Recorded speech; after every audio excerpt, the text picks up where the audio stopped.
An applicant to Lambeth Council who was a single mother who had, I think, 7 children living with her. I think two were. I think some of them were sisters. I think she had niece and Yeah. nephews in there as well. She had a very large household of children, which she was looking after on her own, I think, or with support from people in the Lambeth area. And this is a fairly common situation that she applies to Lambeth and they say, well, we found somewhere for you. And it's in Tilbury. And to people unfamiliar with London, you've got Lambeth in the southwest of London, or you could call central London. And then you've got Tilbury, which is, well, it isn't London, is it? It's right down the river Thames, halfway to a south end. It's almost Southend-on-Sea sort of area. It's miles out anyway, and it would have taken, I think, an hour and a half to travel to school each way. It was traditionally thought quite difficult to challenge something like that, but I mean, here the council came in for absolutely got torn to pieces. And again, as with a lot of administrative law, it wasn't necessarily about the judge saying, I think Tilbury's a terrible place to put this family. But he was like a maths teacher. He was looking at the workings out to see how they got to the decision and what did you do in order to get there. And the key problem was that for Lambeth was that they hadn't done a proper assessment. And they made this mistake, which came up in another of the Section 189 cases, where they talked about people's wishes rather than their needs. Which you can't do now. I remember when I worked in the council, they used to joke about that. The housing team say, "Oh, that's just a wish; it's not a need." So it's they kind of know what they're doing. Some of them, in terms of I mean, we all do in a way. I mean, I always joke with people that, including clients, that people all they want a nice little cottage on a leafy lane, but it has to be within 5 minutes walk of a tube station. And I haven't found many places, and there mustn't be anybody around there taking drugs or anything. Really, really difficult in London to find anywhere like that. And there is a tendency, I think, if you become battle hardened and you get used to only having a few properties, to think, well, people have completely unrealistic expectations. And until a couple of years ago, I mean, for solicitors getting a call saying we've got a new client who'd like to challenge the suitability, they're not happy about what the council offered them. There was a feeling of, oh no, we're not going to be able to challenge this because the judges are so hostile. Yeah. And if you go back to that Pulhofer case, which I think I mentioned in my blog, and the judge said, well, as long as you can describe it as accommodation, that's as far as we're going, and it could therefore be literally a sort of hole in the ground and with a tarpaulin over it. And Parliament actually had to come in and change the law after that to say it had to be suitable accommodation. And so we've now come a long, long way where you actually have to carry out this assessment. So I was really impressed with that case. So I mean, because the Nearly Legal blog, and it called it cascading unlawfulness, because essentially once they made that failure, that once they failed to assess each individual household's needs, i.e. the children's need to be in education, I think one of the children was 16 and was kind of in the middle of exams. So as soon as they failed to actually assess that, and that's, as you say, that's where that kind of that well-being principle of the Children Act 2004 comes in, around promoting the well-being of every child.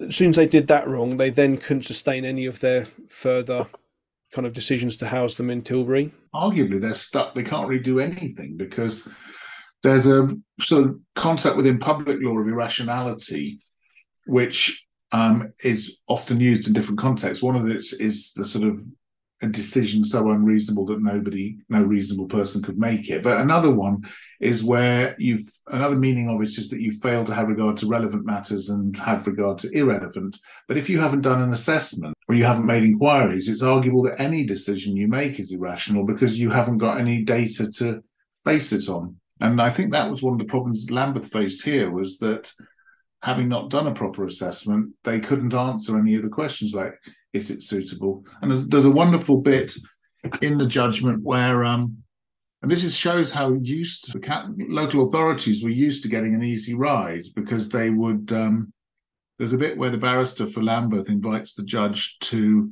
infer that something had been considered by the reviewing officer when there was no evidence at all that they had. And arguably they clearly hadn't. But he said, "Oh, I think you should infer that that was considered." The judge says, "No, I'm not doing that because, if it had, there'd be some record of it," which is great because it used to come up a lot with assessments before that the council would just say, "Yes, well, of course, we've done a whole investigation process before we issued the decision to accept a duty. So we know all about this family." And the judge would sort of say, "Yes, that's true." But now you can say, well, okay, where is it? I mean, all you were doing before was looking to see whether they were intentionally homeless or not what their children's needs were. So that's really, I mean, it's really, really impressive. Do you think so? So do you think that if a local authority have carried out an assessment of the children's needs and essentially said, yeah, we've looked into this, and actually, yeah, we can say Tilbury's absolutely fine because of X, Y, and Z. Do you think that they would potentially have not lost that case, or do you? Because I know there was the fact that she was Spanish speaking, so she was less likely to find employment there. She had that support network in Lambeth and the children at school there. Do you think that would have then been enough? Do you think it would have been possible for the local authority, based on those facts, to successfully argue that it's really interesting, isn't it, to think that how far, because often the problem of assessment or any of this is just a question of ticking the box, Mark thought about it. So you don't actually have to have thought about it. But if you say, you get those decision letters which say, "I have had careful regard to," and that's in the template. Did I tell you we got all the template letters from I wanted to ask you. Yeah, there's a lot of that. But I think if you did an assessment and the assessment said something crazy, like we decided that, an hour and a half to school's fine, it's difficult to see how there would come a point where they would say, well, no, this is just ridiculous because no reasonable person. But it would get much more difficult for applicants, and councils will get better at this, because the problem at the end of the day is that this greater duty to assess needs and recognise them isn't matched by any new resources for local authorities to find the accommodation that the families need. So the only way they're going to evolve around this is by coming up with cynical assessments that appear to have done enough to satisfy a judge that they've thought about it without demonstrating that no reasonable person could have reached that conclusion. And I'm assuming to win that argument, you would need a judge to be presiding over it. But to argue that a housing officer has acted unreasonably, that presumably is quite difficult. I know you're kind of saying that actually judges might have got better with that, but they seem to be they'll fall on the side of the local authority officer. Yeah, and there's this case of Holmes Morehouse, which is a sort of mantra that is recited by gives rise to a mantra that's recited by those acting for local authorities in court, which is that you mustn't be too hard on the housing officers because they're not lawyers and they're not really trained that well, and so their decisions are a little bit rough around the edges. So you have to sort of infer things that they didn't, but they forgot to record the fact that they thought about this. But there's a good quote in YR where the judge is presented with this mantra, and he quotes Lady Hale from the Nsalimesu case saying, well, yes, you can give them a little bit of scope, but you can't sort of rewrite the decision for them or let them get away with being really bad. But I think that, for instance, and the other thing is with this type of thing, that there's more and more guidance, which makes it really difficult for a local authority to do an assessment and come up with something incredibly harsh. Like, I haven't got it to hand, but somebody pointed out to me that there is actually a government guidance called something like the Reasonable Journey to School Guidance, which sets out a statutory guidance as to how long children should be expected to travel to school for. And it's less, you'd be surprised, it's less than an hour and a half each way. So if they said, we think an hour and a half is fine, which is the only way you could justify it, the judge would then be able to say, well, how could you make a decision which flies in the face of the statutory guidance? And there's other, and I'll dig them out because I can't think of the top of my head, but there's other things referred to in that judgment around, kind of like, the fact that if you've got like a 16-year-old in the middle of exams, there is some sort of statutory instrument somewhere which says that needs to be prioritised. And I think in this case, even Lambeth had its own policy in the Part 6, which said, in certain circumstances, they have to be housed within 30 minutes of the borough boundary, or I can't remember what the wording was, but so I think we'll dig those links out, I think, and stick them on the. Yeah, I'll tell you something else. The links I'm going to prepare. I actually did it a while ago, but unfortunately, it looks like I didn't save it, so I lost it. But in YR, they talk about, and this comes from the Sola Mesu, where the courts talk about the need to have a written temporary accommodation placement policy. And I did some Googling, and I found every local authority's got one hidden away. And I drew up a list and put links to them all, but I lost it. But I'm going to go through it again. Did you find one for Bedford out of interest? Because there will be one, yeah. Because we've been challenging their lack of domestic abuse policy ever since the 2012 statutory instrument came out, and they still haven't got one. I'd be interested to know if they have got one, because they seem to be. I'll do Bedford. I'll put Bedford on my list of what would be interesting. I mean, if I had an extra sort of half a life again to research these things, but it's like looking. I'd love to be able to go through the different placement policies, like allocations policies, and do a sort of review of each one and see, because there's so much difference. Like in Lambeth, for instance, you can get put in Band A for council housing if social services make a referral that your child is in need, but other councils have no ability to do that. It's just a pure luck if you're in that borough. But I'd like to evaluate what the different placement policies are. I suspect that they got some consultant, and a lot of them will just be templates that a consultant used when they went in and wrote it for them. But that would be interesting. But I think it's going to get much, much harder for councils to go through the motions of doing this, to get away with it that way. But that's what they'll have to try and do. With this case, it shows that they're just going to walk into a complete massacre if they go to court trying to argue what they did in this case. One final point on this before I forget, is that for people advising people who are challenging offers of suitability, this type of case demonstrates how complicated it is now. And you were saying, there's a statutory instrument somewhere that, I've been doing this for years, and I'm still discovering all these statutory instruments and millions of different statutory guidance on the Children Act, which I never heard of, but they're really important. So what I think, and it's something I'm going to try and do, is draw up checklists, because you've really got to have a set of checklists handy. You've got to be able to have a checklist to ask people what their family needs are at the beginning, so that and then you've got to get the council's file off them and have another checklist for all the things that they should have done and haven't done. So, for instance, if they were offering private sector accommodation, there's about 8 things they've got to check. That's in Article 3 of the regulation on private accommodation. Things like, is the landlord somebody of good repute? And there's been cases recently where they hadn't done that, and the judges said, we know this is incredibly petty, and we're going to allow this appeal because they didn't. There's no evidence that they checked that the lights, something really trivial. But they said Parliament has said this, and you got to do it. But most of us would miss that if we didn't go through. So how in the court process? Say you had, like you say, there's some obscure thing that's raised. We say this one, they haven't checked the electric safety certificate or something like that in this property. Would that be enough to for a council to have to Yeah, interesting. Yeah. And I'll send you a link to this case, because often the funny thing with this type of law is that judges would like to get involved and say that this place in Tilbury is a ridiculous place to put a family from Lambeth in this situation, but they can't, because then they will often say, I'm not the decision maker here. If it was up to me, I wouldn't have put them there, but I'm not the decision maker. I can't substitute my view for the decision makers. So they're looking for they're looking for an excuse to find for the applicant often. And these rules will allow them to do that. So they can, I often get frustrated with barristers that I work with, one particular, because I think I've got a really, I've worked on the review stage and I'm making all these arguments about something. And when I get the grounds of appeal in, he's just dealing with these technicalities. And that's what we win on. And it would be something like the review process was unlawfully contracted out to an outside reviewer. And I'm thinking, oh, no, surely. But the judge is really interested in that. Okay.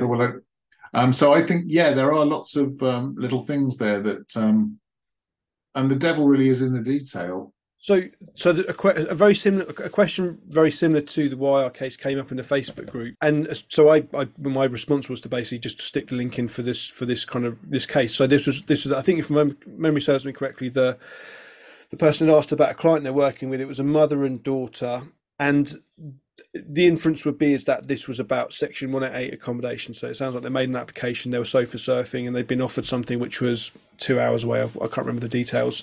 So in that, and my response was, this is complicated. You need to get a solicitor involved. It's very difficult for a layperson to win this one.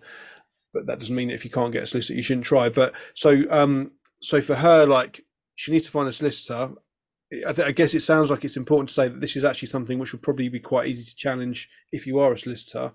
But for a lay person, or for any person in that situation, what would we say are the key things to kind of the practical things to do? So it sounds to me like one is to make sure there's a personalised housing plan and it actually considers the needs of every household member. It is based on it's based on an assessment of the needs, and there's this term nuts and bolts, which means you've got to go into detail and including how they became homeless and so forth. So yes, it has to be based on that. Sorry, I interrupted you. Yeah, no, that's cool. So the first thing you do, if it was me, I'd be okay. Let's get the personalised housing plan. Let's see what that says. See if there's any kind of like omissions there. Probably make a subject access request because that never hurts. Just to kind of see what does the council have, what considerations have been made, and then I guess kind of and you'd hope with that there would be some kind of record of the considerations around the suitability of accommodation in Tilbury, for example. And if there's not, again, that's a nice easy one to challenge, or well, certainly challengeable. Is there anything else that anyone could do in this situation to increase the chance of getting a good outcome? I'm just wondering if there's other things that we should be looking out for as workers, particularly as lay workers. Well, I think, and to go back to that point about checklists, I mean, I think anybody involved in this, and it could be somebody who's a solicitor like me who's been doing this for years, or somebody that's just sort of volunteering for the first time. There isn't a huge, I mean, there's so much out there that unless we follow these, have lists of things to check, it's going to be easy to miss them. And part of the problem, is particularly with Section 188 accommodation, is that you have to act fast, because if you ask for a copy of the council's file, they can take a month to give you that. Yeah. So really, I think the thing to do, I think, is to prepare with 188, it would be a pre-action judicial review letter really fast, and ask and say the argument would be you can't have done a proper assessment because otherwise you wouldn't have offered this, because no proper assessment could have led to this. And if you dispute it, let's see your assessment, then you can get it quicker. And then give them a bit of time and go to court. That's how I'd see it. If you've got a serious, if it's a severe case, because although the problem is, I used to get this a lot sort of 20 years ago when the legal aid agency used to pay outside agencies to do contracting work for advice and assistance, and you got a lot of caseworkers who weren't qualified, but they were using loads and loads of templates. So you got these massive long letters quoting case law, and the council weren't really interested because they said, well, that Tarantino quote about, are you going to bark all day, little dog, or are you going to bite? If you just write to them and say, we think because of YR you should be doing this, they'll say, well, okay, thanks for letting us know. But if you say we're going to take you to court, the second you're normally sending that to the legal department as well. So the lawyers are looking at it and they'll get back and say, yeah, okay, we'll look at it fast. So I would say get a pre-action letter in. Don't bother arguing. Do argue. I mean, put some argument in the letter, but don't think you're going to persuade anybody with the force of argument. And then if you haven't got time, but you definitely get the file and get the assessment. I'm sorry I didn't study that the question on the Facebook group. I did see it, but were they in that case have they put them somewhere? So yeah, I think I had it. My iPad, which I normally use to look at the Facebook group. I'm just trying to. It came up recently. I can't. So I might be able to find it right now. But it was. As I say, there's a lot of similarities between that and YR, which is why I kind of quoted it back at him and saying this is helpful. Yeah, I can't find it at this point, but it's something along those lines. It's a common situation basically. I think maybe it may just be my perception, but I think councils, they're resorting to making more and more unpleasant accommodation available and hoping people don't accept it. I think I said in my blog post here about YR that in my working life, or even in the last 5 or 10 years, the nature of homelessness work has changed for lawyers in that we used to be arguing 20 years ago about whether somebody was in priority need or intentionally homeless, and there was loads of decisions like that. And the reason was that in those days, if you won those arguments, you got a council tenancy. So the only way the councils could stop you getting that was to try and stop you at that stage. Whereas now the duties are so much wider that even if you are intentionally homeless, if you've got a good lawyer, you can get rehab. If you've got children, you're not going to be on the street. You're going to get housed. So then it's a question of, most of what I do now is suitability. There's very little. I haven't done an intentional homeless case for ages.